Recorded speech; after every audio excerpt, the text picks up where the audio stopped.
ನಮಸ್ಕಾರ ಬಂಧುಗಳೇ. ಅಖಿಲ ಭಾರತ ಕನ್ನಡ ಸಾಹಿತ್ಯ ಸಮ್ಮೇಳನವನ್ನ ಅದ್ದೂರಿಯಾಗಿ ಆಚರಣೆ ಮಾಡಲು ರಾಜ್ಯ ಸರ್ಕಾರ, ಮಂಡ್ಯ ಜಿಲ್ಲಾಡಳಿತ, ಸಾಹಿತ್ಯ ಪರಿಷತ್ತು ಸಮರೋಪಾದಿಯಲ್ಲಿ ಕೆಲಸವನ್ನ ಮಾಡುತ್ತಿದೆ. ರಾಜ್ಯ ಸರ್ಕಾರ ಯಶಸ್ವಿ ಸಾಹಿತ್ಯ ಸಮ್ಮೇಳನಕ್ಕೆ ಕೋಟ್ಯಾಂತರ ರೂಪಾಯಿ ಹಣವನ್ನ ನೀಡಿದೆ. ಆದರೆ ಈಗ ಮಂಡ್ಯದ ಮರ್ಯಾದೆಯನ್ನ ಕಾಪಾಡಬೇಕಾಗಿರುವಂತಹ ಓರ್ವ ಪಿಡಿಒ ಕಣ್ಣು ಮುಚ್ಚಿ ಕುಳಿತಿದ್ದಾರೆ.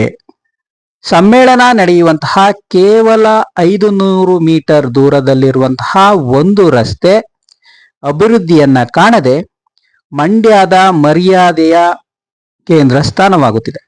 ಶ್ರೀನಿವಾಸಪುರ ಗೇಟ್ನ ಮುಖ್ಯ ರಸ್ತೆ ಅಂತೇಳಿ ನಾವು ಇದನ್ನ ಗುರುತಿಸಬಹುದು. ಈ ರಸ್ತೆಯಿಂದ ಸಮ್ಮೇಳನ ನಡೆಯುವಂತಹ ಮುಖ್ಯ ವೇದಿಕೆ 500 ಮೀಟರ್ ಮಾತ್ರ ದೂರದಲ್ಲಿದೆ. ಈ ರಸ್ತೆ ಮಳವಳ್ಳಿ, ಚಾಮರಾಜನಗರ, ಕೊಳ್ಳೇಗಾಲ ಕಡೆಯಿಂದ ಬರುವಂತಹ ಕನ್ನಡ ಸಾಹಿತ್ಯಾಸಕ್ತರು ಹಾಗೂ ಅಭಿಮಾನಿಗಳ ಸಂಪರ್ಕ ರಸ್ತೆಯೂ ಕೂಡ ಹೌದು. ಈ ರಸ್ತೆಯಲ್ಲಿ ಬಂದರೆ ಮುಖ್ಯ ವೇದಿಕೆಗೆ ಕೇವಲ 500 ಮೀಟರ್ ದೂರ ಮಾತ್ರ ಇರುತ್ತದೆ.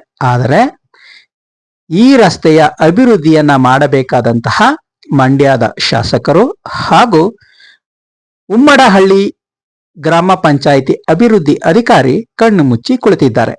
ಮಂಡ್ಯದಿಂದ ಸಾಹಿತ್ಯ ಸಮ್ಮೇಳನದ ಮುಖ್ಯ ವೇದಿಕೆ ಸುಮಾರು 7 ಕಿಲೋಮೀಟರ್ ದೂರದಲ್ಲಿದೆ. ಸಾಹಿತ್ಯ ಸಮ್ಮೇಳನಾಧ್ಯಕ್ಷರನ್ನ ಮೆರವಣಿಗೆ ಮಾಡಲು 10 ಕೋಟಿ ರೂಪಾಯಿ ವೆಚ್ಚದಲ್ಲಿ ರಸ್ತೆಯನ್ನ ಅಭಿವೃದ್ಧಿ ಮಾಡಲಾಗುತ್ತಿದೆ. ಆದರೆ ಕೇವಲ 500 ಮೀಟರ್ ದೂರ ಇರುವಂತಹ ಈ ರಸ್ತೆಯನ್ನ ಅಭಿವೃದ್ಧಿ ಮಾಡಲು ಜಿಲ್ಲಾಡಳಿತ, ಉಮ್ಮಡಹಳ್ಳಿ ಗ್ರಾಮ ಪಂಚಾಯಿತಿ, ಸ್ಥಳೀಯ ಶಾಸಕರು ಮುಂದಾಗಿಲ್ಲ. ಈ ರಸ್ತೆ ಒಂದು ಕಡೆಯಿಂದ ಉಮ್ಮಡಹಳ್ಳಿ ಗ್ರಾಮ ಪಂಚಾಯಿತಿ ವ್ಯಾಪ್ತಿಗೆ ಸೇರುವಂತಹ ರಸ್ತೆ, ಮಂಡ್ಯ ವಿಧಾನಸಭಾ ಕ್ಷೇತ್ರಕ್ಕೆ ಸೇರುವಂತಹ ರಸ್ತೆ. ಬೆಂಗಳೂರು ಮೈಸೂರು ರಾಷ್ಟ್ರೀಯ ಹೆದ್ದಾರಿಗೆ ಸಂಪರ್ಕವನ್ನು ಕಲ್ಪಿಸುವಂತಹ ಈ ರಸ್ತೆಯ ಅಭಿವೃದ್ಧಿಯಾಗಬೇಕಾಗಿರುವುದು ಕೇವಲ 500 ಮೀಟರ್. ಈ ರಸ್ತೆಯ ವಿಚಾರವಾಗಿ ಜಮೀನು ಮಾಲೀಕರು ಕೋರ್ಟ್ ಮೊರೆ ಹೋಗಿದ್ದಾರೆ.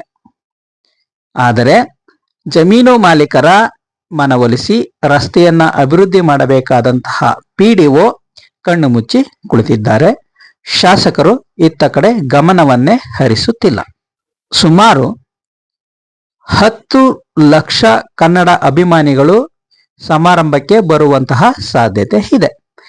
ಈ ರಸ್ತೆಯನ್ನ ಅಭಿವೃದ್ಧಿ ಮಾಡಿದರೆ ಸುಗಮವಾಗಿ ಸಾಹಿತ್ಯಾಭಿಮಾನಿಗಳು, ಕನ್ನಡ ಅಭಿಮಾನಿಗಳು ವೇದಿಕೆಗೆ ತೆರಳಬಹುದು.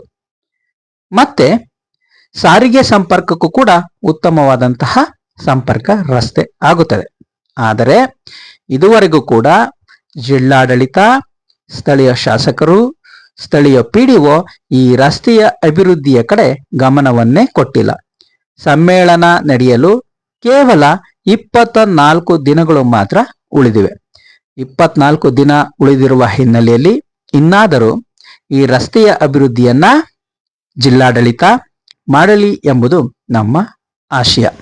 ರಸ್ತೆಯ ಅಭಿವೃದ್ಧಿಯ ಮೂಲಕ ಮಂಡ್ಯದ ಮರ್ಯಾದೆಯನ್ನ ಉಳಿಸಲಿ ಎಂಬುದು ನಮ್ಮ ಆಶಯ. ಧನ್ಯವಾದಗಳು.